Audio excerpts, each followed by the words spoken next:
Assalamualaikum everyone, this is Ishra Jahan Mim with you guys. Thank you so much for joining me and welcome to my channel. তো আজকে আমরা আলোচনা করব Virginia উলফকে নিয়ে। তো চলো শুরু করা যাক। ভার্জিনিয়া উলফ 1882 সালে তিনি জন্মগ্রহণ করেন। 1941 সালে তিনি মৃত্যুবরণ করেন।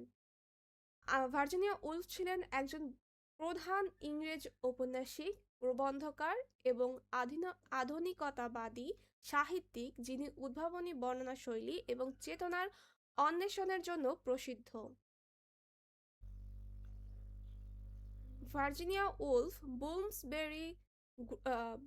ব্লুমসবেরি গ্রুপের কেন্দ্রীয় সদস্য ছিলেন, যা বিংশ শতকের শুরুর ইংল্যান্ডে সাহিত্য, শিল্প এবং বৌদ্ধিক চিন্তাকে প্রভাবিত করেছিল।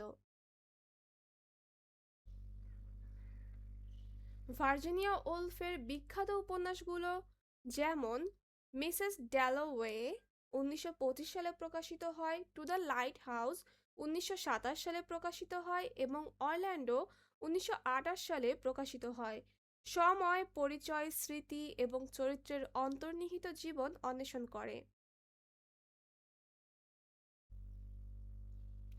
অর্থাৎ এই যে তার নোভেলগুলো, এগুলো এই সময়, চরিত্র, স্মৃতি এবং চরিত্রের অন্তর্নিহিত জীবন, এই থিমগুলো নিয়ে কাজ করেছে।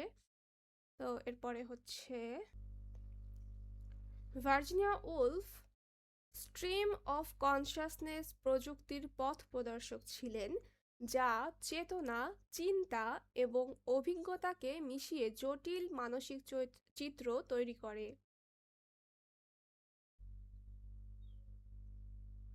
তার রচনায় প্রায়শই লিঙ্গ, সামাজিক কাঠামো এবং সমাজে নারীর অবস্থানকে গুরুত্ব দেওয়া হয়েছে। ভার্জিনিয়া উলফ প্রবন্ধ ও সমালোচনা লিখেও নারীবাদী সাহিত্য ও আধুনিক সাহিত্য তত্ত্বে গুরুত্বপূর্ণ অবদান রেখেছেন।